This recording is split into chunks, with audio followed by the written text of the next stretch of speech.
Hello dear student, welcome to our YouTube channel agent IQ। आज की इस video में हम पढ़ेंगे क्लास 6 भूगोल का अध्याय नंबर 3 पृथ्वी की गतियाँ यानी अर्थ ऑफ मोमेंट्स।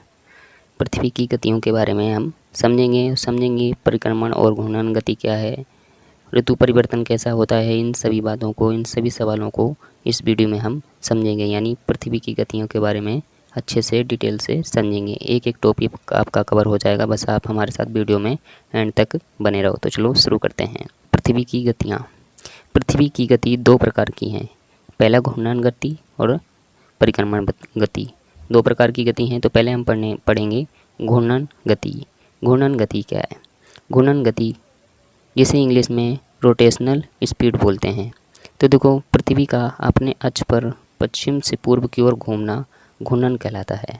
जैसे देखो, ये यहाँ पे आपको पृथ्वी दिख रही है, तो पृथ्वी यहाँ ये पश्चिम है, तो पश्चिम से पूर्व की तरफ इस तरह घूमती है, ठीक है। तो ये गति कौन सी है? घूर्णन गति। यानी पृथ्वी अपनी ही जगह पे, जैसे लट्टू घूमता है, अब उसी तरह अपनी ही जगह पे पृथ्वी घूमती है पश्चिम से पूर्व की ओर, यानी इस तरफ से इस तरफ। तो इस गति को हम कहते हैं घूर्णन गति। पृथ्वी अपना एक चक्कर 24 घंटे में पूरा करती है, ठीक है। अगर राइट टाइम देखा जाए तो पृथ्वी अपना एक चक्कर इस तरह से पश्चिम से पूर्व की तरफ एक चक्कर 23 घंटे 54 मिनट और 4 सेकंड में पूरा करती है, परंतु सुविधा के लिए हम 24 घंटे मानते हैं, ठीक है। पृथ्वी पश्चिम से पूर्व की ओर 1670 किलोमीटर प्रति घंटे की चाल से गति करती है, ठीक है। यानी 1670 किलोमीटर प्रति घंटे की चाल से इस तरह पृथ्वी घूमती है, ठीक है। पृथ्वी की घूर्णन गति के कारण ही दिन और रात होते हैं। दिन और रात इसकी घूर्णन गति के कारण कैसे होते हैं, इसको हम आगे समझेंगे। अब हम समझते हैं परिक्रमण गति। परिक्रमण गति जिसे इंग्लिश में रोटेशन स्पीड बोलते हैं। तो देखो, परिक्रमण गति सूर्य के चारों ओर एक स्थिर कक्ष में पृथ्वी का घूमना परिक्रमण कहलाता है। देखो, पृथ्वी जब इस तरह से, जैसे ये बीच में सूर्य है, तो सूर्य के चारों ओर जब ऐसे घूमती है, तो ये जो घूमना है एक निश्चित कक्ष में पृथ्वी घूमती है, और पृथ्वी का सूर्य के चारों ओर घूमना ही क्या कहलाता है? परिक्रमण कहलाता है। यानी पृथ्वी सूर्य की परिक्रमा करती है, ठीक है। तो पृथ्वी का सूर्य के चारों ओर घूमना ही परिक्रमण कहलाता है। पृथ्वी 365 दिन और 6 घंटे में सूर्य का एक चक्कर लगाती है, परंतु सुविधा के लिए 6 घंटे इसमें नहीं जोड़ते और 365 दिन को एक वर्ष मानते हैं। हम क्या करते हैं, देखो, पृथ्वी जो है 365 दिन और 6 घंटे में सूर्य का एक चक्कर पूरा करती है, परंतु हम एक साल किसको मानते हैं? एक साल किसको मानते हैं? 365 दिन को, जिसमें हम 6 घंटे नहीं जोड़ते हैं, ठीक है। ऐसा क्यों होता है, अभी आगे समझें आप।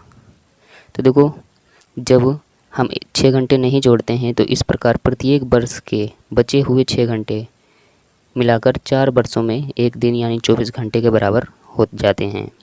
जब हम 4 वर्षों तक ये 6 घंटे नहीं जोड़ते हैं, तो 4 वर्षों में ये 6 घंटे 6 चौक 24 घंटे हो जाते हैं। 24 घंटे का मतलब है कि एक दिन हो जाता है, एक दिन के बराबर होता है। तो इसको हम, और इस एक दिन को प्रत्येक चौथे वर्ष में फरवरी माह में जोड़ा जाता है, ठीक है। फरवरी माह में इसे जोड़ा जाता है, जिससे प्रत्येक चौथे वर्ष फरवरी माह में 28 के बदले 29 दिन होते हैं। 28 के बदले 29 दिन होते हैं हर 4 साल बाद, ठीक है। और उसको ही हम लीप वर्ष कहते हैं। और वर्ष में 365 दिन की जगह 366 दिन हो जाते हैं, ठीक है, तथा 366 दिन वाले वर्ष को हम लीप वर्ष कहते हैं। तो आई होप आपको ये समझ आया होगा। एक बार वीडियो पीछे कर को दोबारा देख लो, ठीक है, आपको अच्छे से समझ आ जाएगा। अब हम समझते हैं कि कक्षीय समतल क्या है। कक्षीय समतल मतलब ऑर्बिटल प्लेन। तो देखो, ये पृथ्वी का चित्र है और ये है हमारा पृथ्वी का अक्ष। पृथ्वी के अक्ष है, और यहाँ से अगर हम इस पर लंब डालें तो आप देखोगे कि 23.5 डिग्री का कोण इस लंब से और इस अक्ष तक 23.5 डिग्री का कोण बनता है, और इस अक्ष से यहाँ तक, ठीक है, ये वाला जो है ये कक्षीय समतल है, ठीक है। यहाँ तक हमारा 66.5 डिग्री का कोण बनता है। ठीक है, तो ये जो 23.5 डिग्री का कोण है इसे हम अक्षीय झुकाव कहते हैं, और 66.5 डिग्री का जो कोण है इसे हम कक्षीय झुकाव कहते हैं। पृथ्वी का अक्ष एक काल्पनिक रेखा है। ठीक है, यानी ये पृथ्वी पर मौजूद नहीं है, पृथ्वी पर हमने ही ग्लोब पर खींची है कल्पना करके। ठीक है, तो काल्पनिक रेखा है जो इसके सतह से 66.5 डिग्री का कोण बनाती है। ये पृथ्वी की सतह है, तो ये एक काल्पनिक रेखा है और इसकी सतह से 66.5 डिग्री का कोण बनाती है ये यहाँ पे। ठीक है, ये बात आपको ध्यान रखनी है। पृथ्वी जिस काल्पनिक रेखा पर चलकर सूर्य का चक्कर लगाती है उसे पृथ्वी का कक्ष या कक्षा कहते हैं। इसे इंग्लिश में अर्थ ऑर्बिट्स कहते हैं। ये देखो यहाँ पे आप चित्र में समझ सकते हो। जैसे देखो ये हमारा क्या है, सूरज है। ठीक है, तो सूरज के चारों ओर पृथ्वी घूमती है, तो पृथ्वी जिस पथ में घूमती है इस पथ को ही हम क्या कहते हैं, कक्ष कहते हैं या कक्षा कहते हैं। और वह समतल जो कक्ष के द्वारा बनाया जाता है उसे कक्षीय समतल कहते हैं। ठीक है, यानी कि जो पृथ्वी, ये हमारा ये जो कक्ष है जो इस तरह से ये इसी को हम, ये जो बनाता है कक्ष पथ बनाता है इसी को हम कक्षीय समतल कहते हैं। अब आगे देखते हैं हम प्रदीप्त वृत्त। प्रदीप्त वृत्त मतलब ल्यूमिनेशन सर्कल। ये क्या है, पृथ्वी घूर्णन करते हुए सूर्य का चक्कर लगाती है और पृथ्वी गोल होने के कारण इसके आधे भाग पर ही सूर्य की रोशनी पड़ती है, जिससे पृथ्वी के आधे भाग पर दिन और आधे भाग पर रात होती है। देखो जैसा कि आपको पता है पृथ्वी सूर्य का चक्कर लगाती है। ठीक है, पृथ्वी अपना घूर्णन करते हुए यानी ऐसे घूमते हुए सूर्य का भी चक्कर लगाती है। ठीक है, और पृथ्वी गोल है, पृथ्वी गोल है, तो पृथ्वी गोल होने के कारण इसके आधे भाग पर ही रोशनी पड़ती है। ठीक है, इस तरह से आधे भाग पर रोशनी पड़ती है, तो आधे भाग पर दिन और आधे भाग पर रात होती है। ये बात आपको समझ आ गई। अब देखो यहाँ पे ये चित्र दिख रहा है, ये सूरज है। ठीक है, और सूरज से पृथ्वी के आधे भाग पर रोशनी पड़ रही है। ये इधर वाले भाग पर रोशनी पड़ रही है और इधर वाले भाग पर रोशनी नहीं पड़ रही है। तो इससे क्या हो रहा है, जिस भाग पर रोशनी पड़ रही है जितने भाग पर, उतने भाग पर दिन हो रहा है, और जितने भाग पर रोशनी नहीं पड़ रही है उतने भाग पर रात हो रही है। तो ये जो लाइन है रात और दिन को जो अलग करती है, रात और दिन को बांटती है, इस लाइन को ही हम क्या कहते हैं, प्रदीप्त वृत्त कहते हैं। ये जो लाइन है ये लाइन नहीं है, दरअसल ये एक वृत्त है, इस तरह से चारों पृथ्वी के गोल गोल ऐसे घूमा हुआ है। ठीक है, क्योंकि आप फोटो है इसलिए आपको ये एक तरफ ही ये लाइन दिख रही है, पर ये वृत्त है। तो वो लाइन, वो वृत्त जो पृथ्वी दिन और रात को अलग करता है उसे हम प्रदीप्त वृत्त कहते हैं। ग्लोब पर वह वृत्त जो दिन तथा रात को विभाजित करता है उसे प्रदीप्त वृत्त कहते हैं। ठीक है, आगे समझते हैं आगे क्या है। आगे है पृथ्वी का परिक्रमण पथ और ऋतु परिवर्तन कैसे होता है, इसको हम समझते हैं डिटेल में। तो देखो पृथ्वी दीर्घवृत्ताकार पथ पर सूर्य के चारों ओर चक्कर लगाती है। ठीक है, पृथ्वी दीर्घवृत्ताकार पथ पर सूर्य के चारों ओर चक्कर लगाती है। दीर्घवृत्ताकार पथ के कारण पृथ्वी और सूर्य के बीच की दूरी साल भर बदलती रहती है। देखो जैसा कि आपको पता है कि पृथ्वी जो है पूरी तरह से गोल चक्कर नहीं लगाती सूर्य का, इस तरह से दीर्घवृत्ताकार पथ पर सूर्य के चारों ओर घूमती है। तो यहाँ से आप देखोगे तो पृथ्वी और सूर्य के बीच की दूरी बढ़ जाती है, यहाँ भी बढ़ जाती है और यहाँ कम हो जाती है, फिर यहाँ पे थोड़ी ज़्यादा हो जाती है। ऐसे ऐसे पृथ्वी और सूर्य के बीच की दूरी घटती बढ़ती रहती है पूरे साल। पृथ्वी पूरी कक्षा में एक ही दिशा में झुकी रहती है। ये भी आप देख सकते हो इसमें कि पृथ्वी यहाँ पे है तब भी इस तरह से झुकी हुई है, यहाँ पे है तब भी इस तरह से झुकी हुई है, और यहाँ पे है तब भी इस तरह से झुकी हुई है, और इसी तरह यहाँ पे। तो पृथ्वी कभी भी ऐसे नहीं होती है। ठीक है, हमेशा इसी दिशा में झुकी रहती है। ठीक है, तो ये पॉइंट आपको ध्यान रखना है। पृथ्वी की स्थिति में परिवर्तन के कारण ऋतुओं में परिवर्तन होता है। पूरे वर्ष को सामान्यतः 4 ऋतुओं में बांटा जाता है। देखो पृथ्वी में क्या होता है, सूर्य और पृथ्वी के बीच की दूरी घटती बढ़ती रहती है। इसी परिवर्तन के कारण ऋतुओं में परिवर्तन होता है और पूरे वर्ष को, पूरे साल को हम सिर्फ 4 ऋतुओं में बांटते हैं। हमारे भारत में 6 ऋतुएं हैं, उसके बारे में हम अगली वीडियो में पढ़ेंगे। तो ये 4 ऋतुएं कौन कौन सी हैं इनको हम देखते हैं। तो पहली है हमारी गर्मी, जिसे ग्रीष्म ऋतु बोलते हैं। दूसरी है सर्दी, जिसे शीत ऋतु बोलते हैं। तीसरी बसंत ऋतु और चौथी शरद ऋतु। इन सबको हम किसी और वीडियो में पढ़ेंगे, ठीक है। तो ये ऋतु परिवर्तन कैसे होता है इसको हम इस वीडियो में समझते हैं। तो देखो, पहली स्थिति आती है हमारी विषुव की, यानी 21 मार्च को। ये आप यहाँ पे देख सकते हो, पृथ्वी हमारी 21 मार्च को यहाँ पे होती है, ठीक है। ये जो है ये पृथ्वी का पथ है और ये सूरज है, ठीक है। और ये सूरज से रोशनी इस पृथ्वी पर पड़ रही है, ठीक है। तो पृथ्वी 21 मार्च को हमारी यहाँ पे होती है। इसमें बोला है कि 21 मार्च को सूर्य की किरणें विषुवत वृत्त पर सीधी पड़ती हैं। इस अवस्था में कोई भी ध्रुव सूर्य की ओर झुका नहीं होता है, इसलिए पृथ्वी पर दिन और रात बराबर होते हैं। तो इस पॉइंट में ये बोला है, इसको हम समझते हैं। तो देखो, 21 मार्च को पृथ्वी हमारी यहाँ पे होती है, ठीक है। और कोई भी ध्रुव सूरज की तरफ झुका नहीं होता है। इस विषुवत वृत्त पर सूर्य की किरणें सीधी पड़ती हैं और कोई भी ध्रुव सूरज की तरफ झुका नहीं होता है, जिससे पूरी पृथ्वी पर दिन और रात बराबर होते हैं, ठीक है। आगे बोला है इसमें 21 मार्च को उत्तरी गोलार्ध में बसंत ऋतु होती है, जबकि दक्षिणी गोलार्ध में शरद ऋतु होती है, ठीक है। ये आप यहाँ पे देख सकते हो कि उत्तरी गोलार्ध में बसंत ऋतु है हमारी, ठीक है, और दक्षिणी गोलार्ध में शरद ऋतु है, ठीक है। पृथ्वी की स्थिति को विषुव कहा जाता है, जैसा कि आपको पता है, और ये इस स्थिति को विषुव कहा जाता है और ये स्थिति 21 मार्च को होती है, ठीक है। दूसरी स्थिति है हमारी उत्तर अयनांत। ये स्थिति 21 जून को होती है। तो 21 जून को क्या होता है, 21 जून को पृथ्वी हमारी यहाँ से यहाँ पे आ जाती है। यहाँ पे जब पृथ्वी आती है तब वो 21 जून होता है, ठीक है। तो देखो, इसको हम समझते हैं। 21 जून को उत्तरी ध्रुव सूर्य की तरफ झुका रहता है, जिससे कर्क रेखा पर सूर्य की किरणें सीधी पड़ती हैं। इसके आसपास के क्षेत्र में गर्मी होती है। देखो, तो ये आप यहाँ देख सकते हो कि ये हमारा उत्तरी ध्रुव है, ठीक है। ये दक्षिणी ध्रुव है और ये पूरा उत्तरी गोलार्ध है और ये दक्षिणी गोलार्ध है। तो 21 जून को उत्तरी ध्रुव जो है, ये वाला ध्रुव जो है, ये सूरज की तरफ झुका रहता है, यानी सूरज की रोशनी इस पर पड़ती है, ठीक है। और इसके आसपास का जो क्षेत्र है यहाँ पे गर्मी होती है, ठीक है। परंतु दक्षिणी गोलार्ध सूरज की तरफ नहीं रहता है, सूरज की किरणें यहाँ तक नहीं पहुँचती हैं। तो यहाँ पे ये पूरे में आपको रात दिख रही है। जितना काला है ये सारी रात है, जबकि इधर दिन हो रहा है, ठीक है। परंतु आप यहाँ पे देख रहे हो कि ये उत्तरी ध्रुव पर सूर्य की किरणें तिरछी पड़ेंगी, ठीक है, इस तरह से तिरछी पड़ेंगी।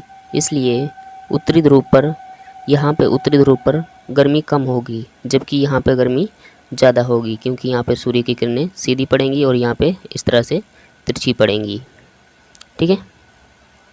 आगे क्या दिया है, आगे बोला है उत्तरी ध्रुव पर वो है जो मैंने आपको बताया, उत्तरी ध्रुव पर सूर्य की किरणें तिरछी पड़ती हैं, इसलिए उत्तरी ध्रुव पर हल्की गर्मी होती है तथा दक्षिणी ध्रुव पर ठंडी होती है, क्योंकि दक्षिणी ध्रुव पर सूर्य की किरणें नहीं पड़ती हैं। तो आप यहाँ पे चित्र में देख सकते हो कि दक्षिणी ध्रुव पर सूर्य की किरणें नहीं पड़ती हैं, तो इसलिए यहाँ पे रात होती है और यहाँ पे बहुत ठंड होती है, क्योंकि यहाँ पे सूर्य की रोशनी नहीं आती है। और यह स्थिति 6 महीने तक रहती है, इसलिए उत्तरी ध्रुव में 6 महीने तक दिन और दक्षिणी ध्रुव में 6 महीने तक रात होती है। जो स्थिति आपको यहाँ पे ये चित्र में दिख रही है, ठीक है, जो स्थिति आपको यहाँ पे चित्र में दिख रही है, मतलब इस तरफ रात है, ठीक है, और इस तरफ दिन है, यही स्थिति 6 महीने तक रहते हैं। यानी पृथ्वी जब यहाँ पे आ जाएगी तब 6 महीने हो जाएंगे इसको। तो यहाँ से यहाँ तक जब तक पृथ्वी आएगी तब तक यही होगा कि उत्तर ध्रुव में 6 महीने का दिन होगा और दक्षिणी ध्रुव में 6 महीने की रात होगी, ठीक है। तो ये बात आपको समझ आ गई होगी। पृथ्वी की इस अवस्था को उत्तर अयनांत कहते हैं, ठीक है। और ये अवस्था कब होती है, ये स्थिति कब होती है, 21 जून को। आगे है हमारी तीसरी है हमारी विषुव। विषुव होती है 23 सितंबर को। 23 सितंबर को सूर्य की किरणें विषुवत वृत्त पर सीधी पड़ती हैं। 23 सितंबर को सूर्य की किरणें विषुवत वृत्त पर सीधी पड़ती हैं। इस अवस्था में कोई भी ध्रुव सूर्य की ओर झुका नहीं होता है, इसलिए पूरी पृथ्वी पर दिन और रात बराबर होते हैं। ठीक है, बिल्कुल वही वाला है। 23 सितंबर को उत्तरी गोलार्ध में शरद ऋतु और दक्षिणी गोलार्ध में बसंत ऋतु होती है। देखो ये देखो 23 सितंबर को उत्तरी गोलार्ध में क्या होता है, शरद ऋतु, और दक्षिणी गोलार्ध में बसंत ऋतु होती है। बस इतना सा अंतर होता है, और ये वाली कंडीशन बिल्कुल सेम है। पृथ्वी की इस स्थिति को विषुव कहा जाता है। ठीक है, उसको भी विषुव कहा जाता है जो 21 मार्च को होती है, और 23 सितंबर को भी होती है, उसको भी विषुव कहा जाता है। अब तीसरी स्थिति की तरफ हम बढ़ते हैं। तीसरी है हमारी दक्षिणी अन्यांत। ये 22 दिसंबर को होती है। 22 दिसंबर को क्या होता है, 22 दिसंबर को दक्षिणी ध्रुव सूर्य की तरफ झुका रहता है, जिससे मकर रेखा पर सूर्य की किरणें सीधी पड़ती हैं, जिससे आसपास के क्षेत्र में गर्मी होती है। देखो ये वाला चित्र में आपको दिख रहा है। ये देखो पहले हमारा उत्तरी ध्रुव यहाँ पे सूर्य की तरफ झुका था, परंतु यहाँ पे दक्षिणी ध्रुव सूर्य की तरफ झुका है। तो 22 दिसंबर में जब पृथ्वी यहाँ पे आती है तब क्या होता है कि दक्षिणी ध्रुव सूर्य की तरफ झुक जाता है, और उत्तरी ध्रुव में रात हो जाती है। यहाँ पे सूर्य की रोशनी नहीं पहुँचती है, इसलिए यहाँ पे उत्तरी ध्रुव में ठंड होती है, जबकि दक्षिणी ध्रुव में सूर्य की किरणें पड़ती हैं, इसलिए यहाँ पे रात होती है। और क्योंकि यहाँ पे सूर्य की रोशनी आती है, तिरछी आती है, इसलिए कम गर्मी होती है, परंतु यहाँ पे दिन होता है। और यहाँ पे उत्तरी ध्रुव में ग्रीष्म ऋतु होती है, यानी गर्मी होती है, और दक्षिणी ध्रुव में सूर्य की किरणें नहीं पड़ती हैं, इसलिए यहाँ पे शीत ऋतु होती है। ठीक है, तो ये था, और वही बिल्कुल सेम है। और यह स्थिति 6 महीने तक रहती है, इसलिए दक्षिणी ध्रुव में 6 महीने तक दिन और 6 महीने तक उत्तरी ध्रुव में 6 महीने तक रात होती है। ठीक है, ये देख सकते हो आप यहाँ पे कि जब पृथ्वी यहाँ से वापस यहाँ पर आएगी तब तक इसको 6 महीने हो जाएंगे। ठीक है, तो ये जो है ना उत्तरी ध्रुव, ये इस पर 6 महीने तक अंधेरा रहता है। ठीक है, 6 महीने तक इस पर अंधेरा रहता है, क्योंकि जब तक पृथ्वी यहाँ से यहाँ पे आएगी तब तक इसे 6 महीने होंगे, और जब तक ये यहाँ से यहाँ पे आएगी तब तक ये उत्तरी ध्रुव जो है इस पे अंधेरा ही रहेगा, और इस पे उजाला रहेगा, यानी इस पे दिन रहता है 6 महीने तक, और इस पे रात रहती है। और इस स्थिति को हम दक्षिणी अन्यांत स्थिति कहते हैं, जो कि 22 दिसंबर को होती है। अब आप इन चारों को एक साथ चित्र में देख सकते हो। पहली स्थिति है हमारी विषुव है, जो 21 मार्च को पड़ती है। ठीक है, इसमें उत्तर की तरफ बसंत ऋतु होती है, दक्षिण की तरफ शरद ऋतु होती है। ठीक है, और विषुवत वृत्त पर इसकी सूर्य की किरणें पड़ती हैं, जिससे दिन और रात बराबर होते हैं।